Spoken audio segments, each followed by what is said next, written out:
Thank you for joining us today for our webinar presentation, Teaching ESD to Children. Our presenter today comes from El Halev and is a skilled martial art and ESD instructor and an ESD global trainer who primarily works with children and at-risk teens. Esti. Hi, everyone. Good morning and afternoon and evening, wherever you are. We're going to talk about the differences in teaching children. So, 3 points for this lecture. Very long lecture you're going to hear. 1, what causes the differences? 2, basic methods and rules because of these differences. And the third one will be run through a class plan. So, the main difference that is easy to see is the physical difference. They have small bodies, and that means less physical strength. We'll talk about what that means later. We can pump their ego, but we can't change the fact that they have less physical strength than a grown-up. The second big difference is their developing brain, especially their frontal lobe. The frontal lobe is the part of the brain that takes care of different behavioral aspects like attention span and decision making. So when that isn't developed enough yet, we have trouble with attention spans, which means, for example, you cannot sit for more than 5 minutes, like me. So anything we want to say to kids has to be in the span of 5 minutes, otherwise we lose them. Another thing is the decision making. So as grown-ups, we hopefully have the ability to make decisions, looking at the big picture, and making our decisions according to what will happen in the long term and not only in the short term. An example I can use is when we choose what we're going to eat. So I'm a great example for not making the right decisions. So for example, I have the opportunity to eat pizza, or I have the opportunity to eat some nice greens. And I know that the green stuff is better for me, but I choose to eat the pizza. So even though I know what's better for me, I make the wrong decision. With kids, they don't even understand the long-term benefits of eating their greens. Their decisions are usually made based on what they want right now and what they feel right now. Another example is when a kid has the opportunity to break a rule. Their parents said, no shoes on the couch. The only thing stopping him from putting his shoes on the couch is the fear of getting caught. Not the actual ruining of the couch, because that doesn't matter to him. So if he has the opportunity to put his his shoes on the couch with knowing that he won't get caught, he'll probably do it. Okay, so that's another part that's different, the decision making. 2 more things. One is intuition. Their intuition is nice and fresh. No one has ruined it yet. It's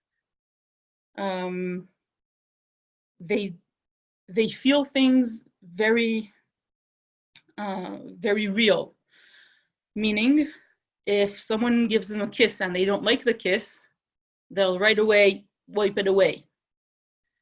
As they get older, we ruin it in some way. We tell them that's not polite, or we tell them that's not the right behavior. But at this point, their intuition is there, and it's very, very real. When we talk about intuition, when you talk about the way they feel, they connect to it very well. We don't have to explain it too much. Something feels good, they know it feels good. Something feels bad, they know it feels bad. And the last thing for now was the way their bigger parts of their brain work, and not only the frontal lobe, and that's using words. So their words are usually very simple. Again, like mine in English. And from that, their fears and all the world around them is put in very simple words. So the fears that we have as grown-ups and the words that we use as grown-ups for things that we're afraid that will happen to kids, they're not in their brain yet. Probably not in their world yet, and they don't have the words for that. So how does that change the way we teach? First of all, we have to know that kids always need help from grown-ups. They cannot go around the world without getting support from the grown-ups around them. They're very dependent. They're not supposed to be alone. They're supposed to be supported. They're supposed to get help. So our class plan will be based on the idea that we have grown-ups around the kid that will help him or her throughout the rest of their life, the rest of their growing up. So that's the first thing. We're gonna have grown-ups with us in some way in the class. We wanna be sure that we know that the kid has a parent or a guardian or some kind of grown-up that he can go and talk to during class or after class. We'll talk about that some more later. But try to have a grown-up for every kid in class. The other thing that will change is,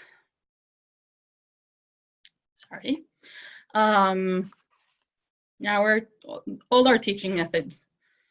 So, for example, we use also in the grown-up program, in the program for adults, we use games and stories, but with kids, we're gonna use mostly games and stories, almost nothing else. Anything we wanna teach them, we will do through games. Stories can be stories that you make up, can be real stories that you know, and can be stories from books. You can have different books that tell stories that help you make your point. So that's the first thing. It's for teaching, we have games and stories, and everything we want to teach comes through games and stories. Second thing is what I said already, and I'll say it 1,000 times more, because they're a short attention span. Anything you wanna have a talk about, you have to have it in 5 minutes. No more than 5 minutes. After 5 minutes, you get a messy class. So keep everything short, very clear, and try to talk as little as you can with them sitting down. The other thing is getting control over their energy levels. So you never know with what energy kids will come in. They can come in with very high energy after fooling around outside. They can come in very tired after a long day in school. You never know what you're getting. So you should have a few games to control energy. So for example, if you want to make them tired, if you have high energy kids, you can make them tired by running around a lot. So you do that through some kind of tag game. If you want them to quiet down, you can do it through actually all sorts of yelling games.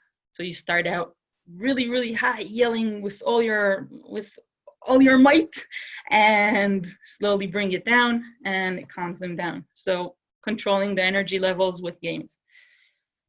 And another thing is that because they're so unpredictable, you have to have the ability to change your plan throughout the class. So when you build a class, you have a game that you think will work with the subject you want to teach, but always have another plan, another game you can play, something else that might work if the first thing doesn't. And changes will happen. You're working with kids. Okay, so those are things we try to do, things that are helpful when teaching kids. Things we don't want to do is talk about stranger danger. We saw a big, there was a big problem in the 90s when the big subject was stranger danger. Kids got scared of strangers, were afraid to talk to them, were afraid of every knock on the door. Another thing is that if they weren't afraid, then they kind of have the idea that parents are talking about stranger danger, but strangers aren't dangerous. So maybe other things that my parent is saying aren't dangerous either. That's the other side of the same problem. So we don't talk about stranger danger. We talk about how to behave with strangers. Another thing not to do is no statistics, because even for grown-ups that's boring, and we don't want to complicate kids' lives with statistics. And the last thing, of course, is no complicated words. You want to have all your ideas out in very simple words, as simple as possible, as if you're talking to someone who doesn't speak your language. Okay. I'm going to take a deep breath now, and we're going to move on to our rules. What are the rules that we give kids? Very clear, simple rules that they can follow and use on an everyday basis, and that we try not to confuse them. So first thing is to know who your chief grown-up is and who your responsible grown-ups are everywhere you go, because we get help from our chief grown-up and responsible grown-ups. And now the rule is no secrets from your chief grown-up.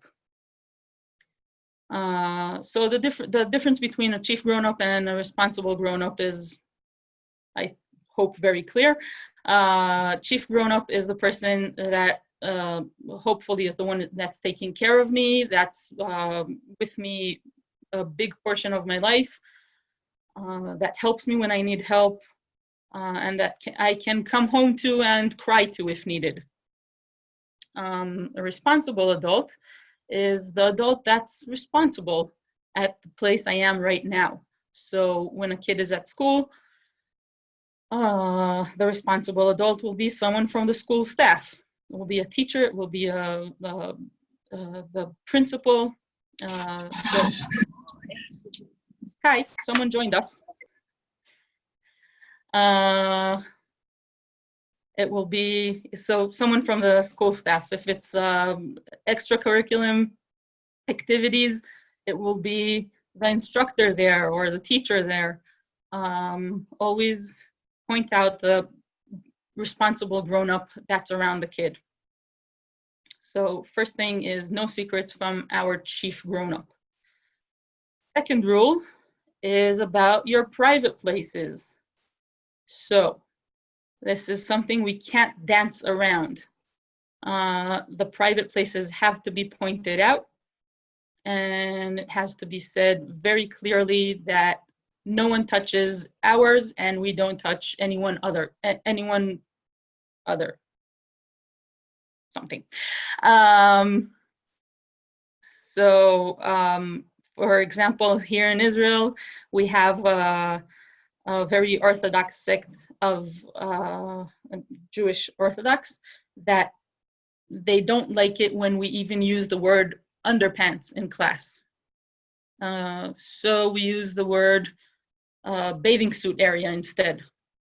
We talk about the bathing suit area. And even that sometimes they don't like, so make sure you're talking about, you're talking in the right words to the people you're working with.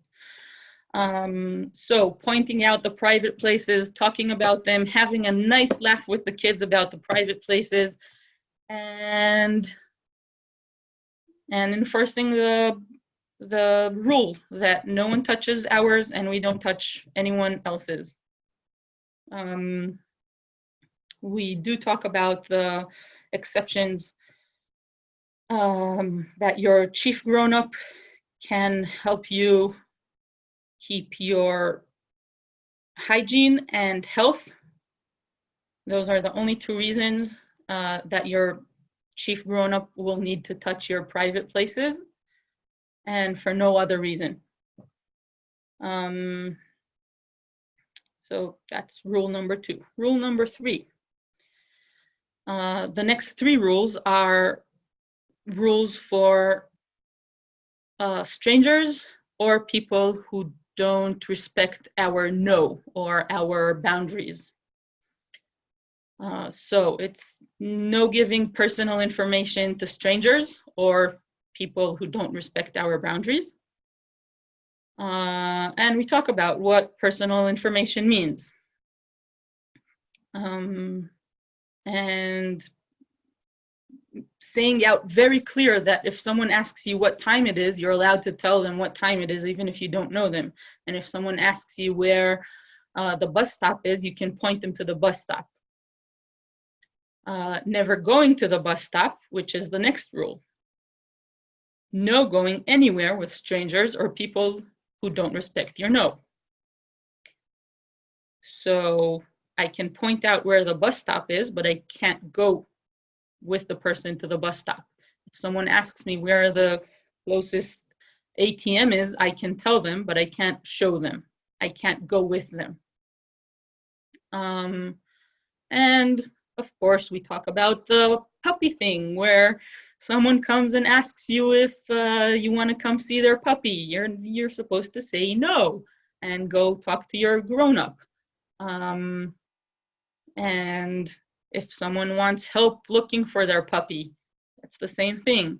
You can feel their sadness and tell them that, but you can't go with them. And the last rule is no taking anything from strangers or people who don't respect your no. So kids have this notion already for themselves. Many times if we ask kids about receiving sweets from strangers, they know to say they're not allowed to take candies from strangers, but the reason they give is usually because the candy might be poisoned, which is not our fear at all. Our big fear with taking things from strangers is the relationship that's being built. Once a kid receives something from a stranger or from people who don't respect him, respect his boundaries, there's some kind of relationship that happens here, and the next time he'll come over, he can ask for something in return, and that's the thing where we don't want without the chief grown-up knowing about it. And of course, we talk about the difference between if we're alone or if we are with our chief grown-up. If our chief grown-up says that any of these three rules, any of these three, and I lost the word, any of these three options is okay, then it's okay. For example, if a kid wants, if there's someone giving out balloons in the park, the kid knows he's not supposed to take the balloon from a stranger, but he can go up to his chief grown-up and ask him if it's okay to take a balloon from a stranger. If the grown-up says it's okay, then it's okay. And we talk about the differences of being alone and being with your grown-up. And those are our 5 basic rules. And we're going to use them as our basic for our class plan. So, moving on to the class plan.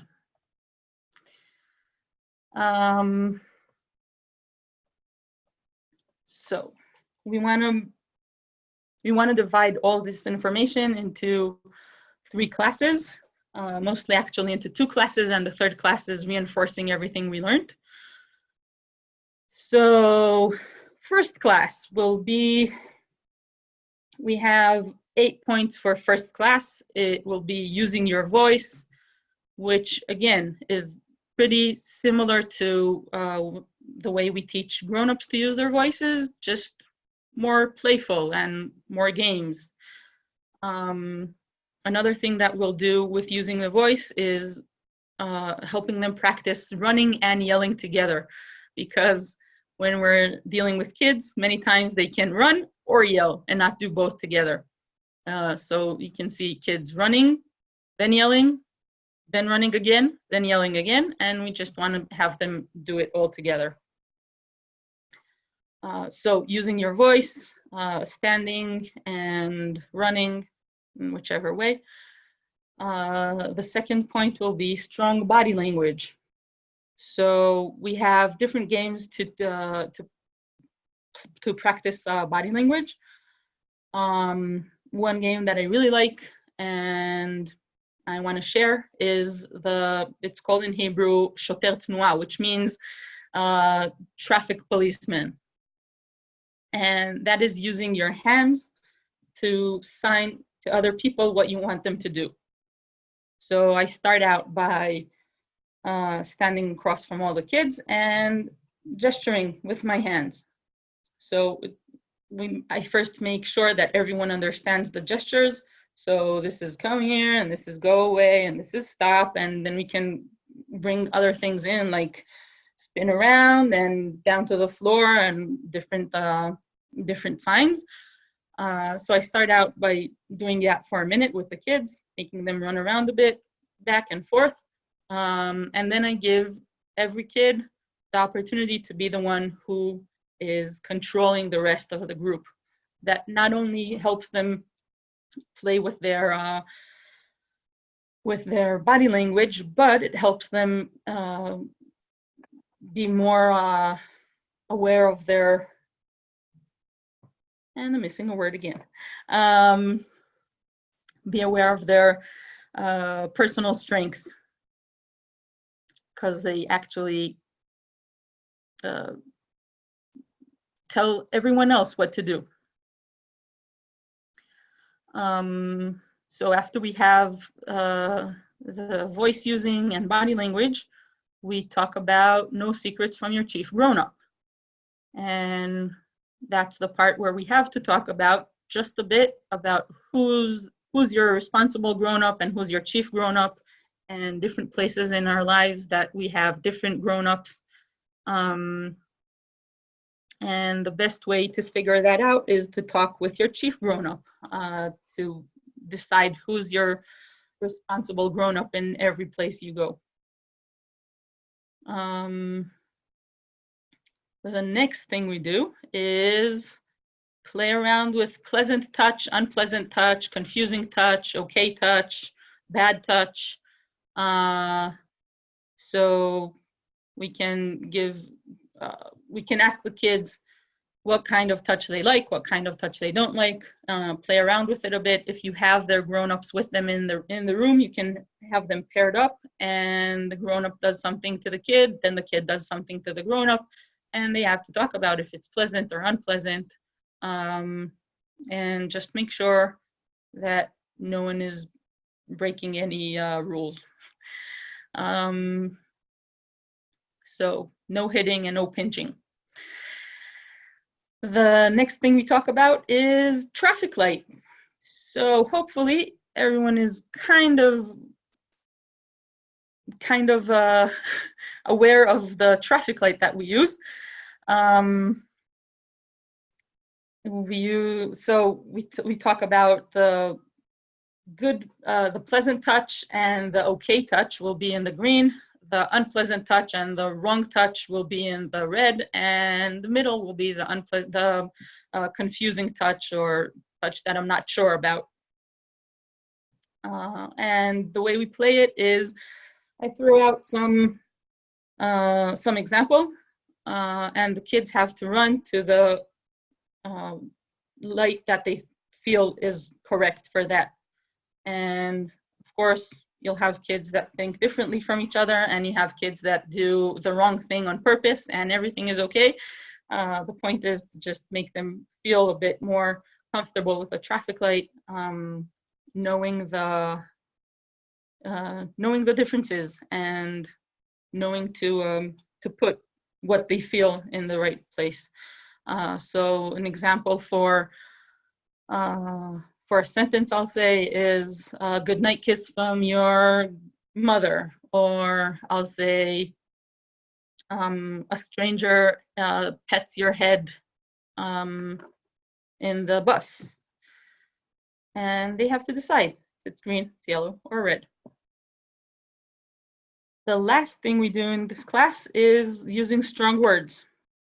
So besides no, we have other words we can use, like go away and leave me alone and you're not my father, and we can talk to them about why we don't say specific words, like why we don't curse, even though that's a very strong word. It can be a very strong word, or why we don't use the word fire to make people run away instead of coming in. So using strong words, and then we stand up and use strong words and use our strong body language and do all of those together and have fun with it. That's more or less the first class. Put in a lot of games, put in stories, find your own way to do it. Second class, we start out with practicing body language and strong words, which we finished with we finished the class before with body language and strong words. We'll go back to that, making a connection between two classes. Then we go and talk about private places and personal space. So again, this is the place where we talk about our underpants area, or we can be more explicit and talk about genitalia, and that depends on the population you're working with. And talking about the difference between private places and personal space, that it's okay for someone to invade your personal space if you allow it, but it's not okay for someone to touch your private places, even if you're allowing it as a kid. And we talk about, if needed, we talk about different levels of ages and when it's okay and when it's not okay. And of course, we talk about the exceptions. My chief grown-up is allowed to touch my private places to help me keep clean or help me stay healthy. So for example, if I have a rash on my butt, it's okay for my mom to help me put some ointment on it. But for no other reason, touching my butt is okay. Next thing we talk about is the rules with strangers and people who don't respect our no. And we don't make a big definition between the two. If someone doesn't respect our no or our personal space or our boundaries, we're gonna behave as if they are a stranger. So again, the rules are no going with them to any place, no, we don't take anything from them, and we don't give any personal information. And these 3 rules are actually the big part of the class.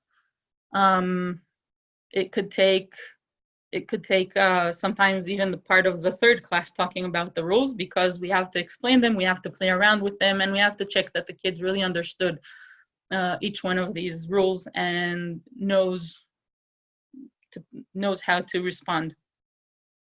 And this is the part where the simulations come in.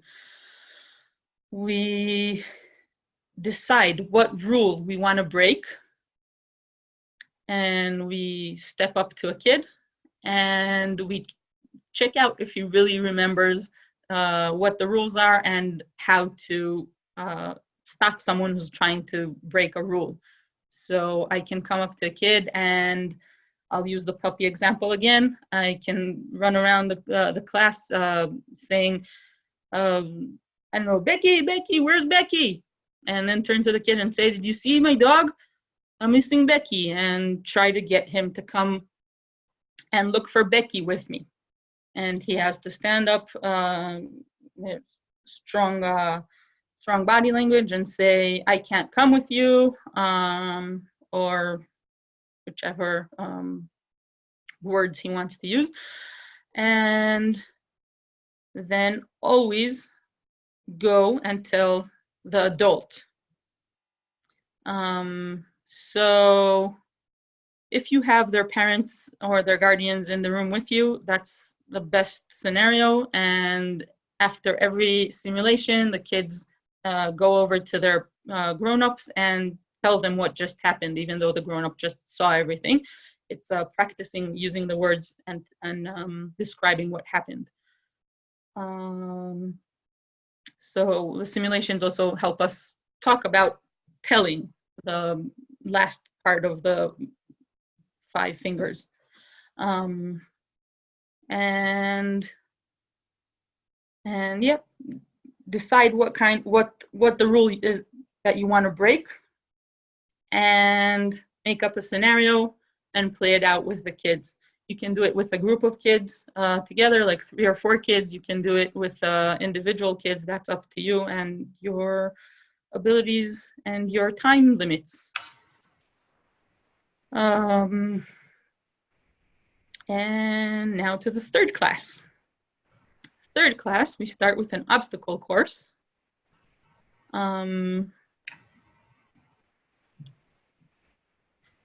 So an obstacle course, just putting things around the room, making the rehearsing things we did in the past classes, making it fun. Like one place you have to stand strong and say no, in another place you have to jump 3 times and then use body language.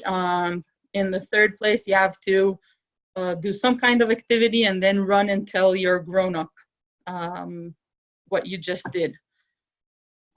So just a fun way to of rehearsing the things we learned, the rules. We go back again to rehearsing different kinds of touch and making sure that the kids understand the difference between feels good and is okay. Because we, of course, have touches, different kinds of touch that are that might feel good but aren't okay. So we have to make sure that it's clear, that they know that even if something feels good, if it breaks one of our rules, it's not okay and it's not green. So we rehearse again some the different kinds of touch. Then we talk about getting lost. What do we do when we get lost? So simple answer is we find a woman with kids. That's the safest option. And at this point, we're in the third class. Kids usually feel more comfortable, and you'll probably have some getting lost stories, and that's okay. Let them tell their story. Limit the time, and use the story to make your point. That great, that was a perfect example, and what you did and what we want to do, what we should do next time, or do exactly what you did. That was great. So getting lost. Now, if we have our chief grown-ups with us in the room, we can do the next part, which is code word. That is, we give them an activity to come up with a word that if the kid has trouble, he comes over to his grown-up, uses the word, and the grown-up knows that he has to leave everything, has to put his phone down, has to stop everything he's doing and listen to the kid, because this is something important. So, for example, we use the word a triangular bottle. So it's something that we don't use on a daily basis, and the kid comes up to his grown-up, says that word, and then the grown-up has to stop everything. The way we play it is sometimes we have to ask the grown-ups to play with their phones, but sometimes the grown-ups are already playing with their phones so much that we don't have to ask anything. We just have to tell them to pay attention to the code word, and when the code word is said, to put their phone down and give all their attention to the kid. So that's, if they're in the class, that's something we can do.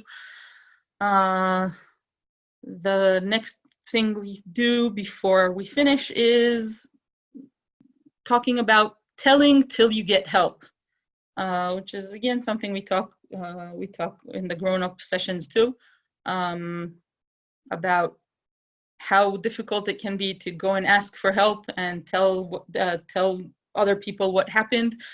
And especially if someone didn't give you the help that you wanted, going to another person and saying it again can be very difficult, but how important it is. And we play a game. We can take one kid out of the class, tell the other ones to, we give them instructions. Some of them are supposed to listen to the kid. Some of them are supposed to give him bad advice. Some of them are supposed to tell the kid, okay, come, let's go find a grown-up. Some of them are supposed to ignore him altogether. And then we go out to the kid, tell him what story he's trying to tell. Like, go inside and find someone who can help you. Tell them, I punched you. So he has a very bad story to tell, and he's looking for someone inside to help him. So they walk around, they talk to each other, and it gives the feeling and the idea of how it feels to tell till you get the help you need. And we talk about what exactly is the help you need. The last thing we do is full simulations. Again, we decide what rule we want to break. And we try and make a kid break the rule, but not really. We want to help him remember what the rule is and how to keep himself safe. So body language, running, yelling, and keeping the rules. That is one kind of class. That is an option for a class. Just a way to have all the information in 3 sessions. And there are, I'm sure, at least 10 other options of how to teach these things. And this is just one suggestion. And I'm done for now. Open for questions. Hey, Beth. thank you, Esti, so much. That was very informative. You can smile there. It's okay. Uh, We have 3 questions in the chat to get us started. So I'm going to start with the first one that came from Wendy. Was asking about if you can clarify or more context to always having an adult in the class with kids, because that's not necessarily something all of us can do. right. Well, wait. Actually, the question was, the way you worded it was that it was a separate person for every kid. Mhm. And my question was, seriously, you want a separate adult for every kid? Okay. Yes. That's what you're saying. Okay. That's clear. Yeah. I don't know how you So could do it, but it's clear. when we work with the younger kids, 4 or 5 years old, Yeah. we want them to have their parent or some guardian, if possible. Yeah, that makes sense. And many of our games in that class will be games that we partner the kid with their grown-up, and through that we teach the rules. Sometimes it's impossible. You can't get the parents in. So we have different things we can do. So if we're teaching in a school, we will make sure we have at least one teacher that is, I think it's called in English, home class teacher, homeroom teacher. So we'll make sure that there's a main teacher with the kids, someone who's actually with the kids a big portion of their life and knows the kids and can be there to help if the kid wants to tell them something. Cool. So what for me, because I won't even teach kids till they're 7. So because of the concentration and stuff, it wouldn't probably be practical for me to have an adult for every kid, but it certainly is important to have a couple of assistants who are designated. If you need help, you can come to me or you can go to one of my assistants, depending on how urgent it feels. But I think you're right. When they're that young, they need a person there. I get that. That makes perfect sense. Thank you. Okay, we're going to move on to our next question. Came from Elvira, and she's asking if you can specify what age of kids that you are talking about in regards to what you were presenting today. And Elvira, if you want to unmute yourself and talk with Esti to clarify more on your question, you're more than welcome to do so. So we're talking about 2 groups of kids. The younger group is 4 to 7, and the older group is 7 to 10. And mostly the rules are the same rules. The games are most of the time the same games. Big difference is that with the younger kids, we don't talk about good secrets and bad secrets when we're talking about no keeping secrets from your grown-up. So no keeping secrets from your grown-up for up to 6 years old. We just tell them no secrets, doesn't matter, whatever it is. If your teacher is, if you're making something in class for Family Day, you're making some kind of craft for Family Day, and your teacher says, but don't tell your mom because it's a secret or it's a surprise, run and tell your mom. Tell your grown-up. Any secret that someone tells you to keep, run and tell. When we talk to older kids from about 6 or 7 years old, we can talk to them about the difference between good secrets and bad secrets. So that's one main difference in the age group. Second difference is, I'm sure it works differently everywhere around the world. But here, when a kid is around 8 or 9 years old, it's possible that they will be walking home alone from school or going to places alone. So we do put in some more rules about being safe when you walk alone, going with kids, going with friends, things to be cautious about, and other things like that. Okay, our next question comes from Carrie, and she would like to know how you explain to kids people who don't respect boundaries. Right. So first we have to make sure that we know what boundaries are. We talk about boundaries. We talk about what feels comfortable for us. What does it mean keeping safe? What the rules are.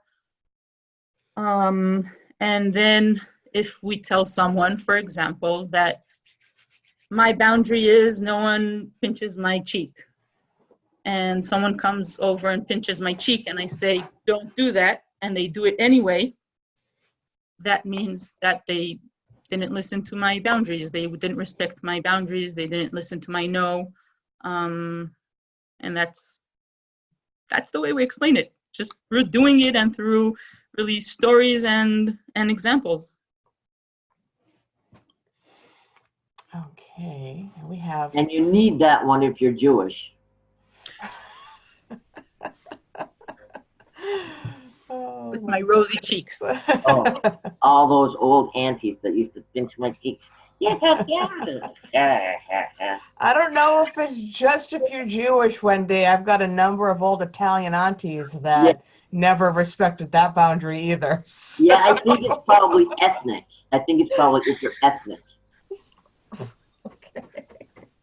I'm going to move us on to the next question here from Mona. She asks, do you tie the rules to the 5 fingers of safety, or do you just talk about the rules? Great questions. So there are instructors that use the 5 fingers for the rules too, but I don't want to get them too confused. I keep it very, very simple. I have the rules, and we just talk about the rules. And of course, we bring in the idea that we want to run and we want to yell and we want to tell, but I don't bring it as a method of 5 fingers. Okay, now how do I use this? What? Sorry, were you trying to add to your question, or was that somebody else's? No, she answered the question. I find with children, I'm a little hesitant with the 5 fingers because it is a little bit abstract. And sticking to just the rules is much more straightforward and clear. Yep. Thank you. Okay. All right, and we have another question here for you, Esti. This one comes from Pamela. And she asks, how do you open the class to them? How do you present what you will do together on the 3 days? For example, do you say something like, we will learn some rules about being safe? Yeah. So usually I open by asking them who helps them stay safe. And they have very interesting answers, always. Sometimes I hear about their dinosaur and their imaginary friend. But I try to bring it into the grown-ups around them and themselves. And then from there, we talk about what the grown-ups around us can do to help us stay safe, and what we can do to help ourselves stay safe. Usually a very short conversation, very funny for me, very funny for the other grown-ups in the room, and we move on from there. And I'll just say that that's usually not the first thing that I talk about. It's not the opening of the class. I will play some kind of of let's know each other game, like say your name and your favorite color, or say your name and tell me something that you like about your grown-up that you brought in with you today. Or another game that I really like, that actually I think that's the game I play the most, is say your name and do some kind of something with your hands that everyone will copy. So my name is Esti, and I'm gonna do a clap, and then everyone says hi Esti and clap, and just move on. So usually I'll open with something like that, and then again, according to the energy they came in with, make them run around a bit, play some kind of tag or some kind of I don't know, anything that makes them jump around and fool around a bit. And only after that, we're going to sit down and talk a bit about what we're actually doing here today. Nice, Okay. thank you. Sorry? Pamela, did you want to add to your question? No, I just was saying thank you to Oh, okay. Okay. Thank you. All right. I have a question. So in the 3-day course that you just talked through with us, how long are each one of those sessions? That depends. It can be between an hour and an hour and a half. Okay. Again, with the younger kids, I usually won't make it more than an hour. Older kids, they can sit, they're not actually sitting, but they can participate for an hour and a half with no problem. And if you're in school, then usually they tell you how much time you have. So it's different every time. All right. So we are getting very close to the end of our allotted time for today. We've got 3 more minutes. So if there's anybody who has a question that they would like to ask Esti before we close, now is the time. Anybody? I don't have a question, but I would like to very much thank you for doing this. And Thank you. I would also like to remind you that in February I will be living at El Haleb and I will be expecting your company. Don't worry, I'm planning on it. All right. So if we don't have any other questions, I'm going to end the recording now. And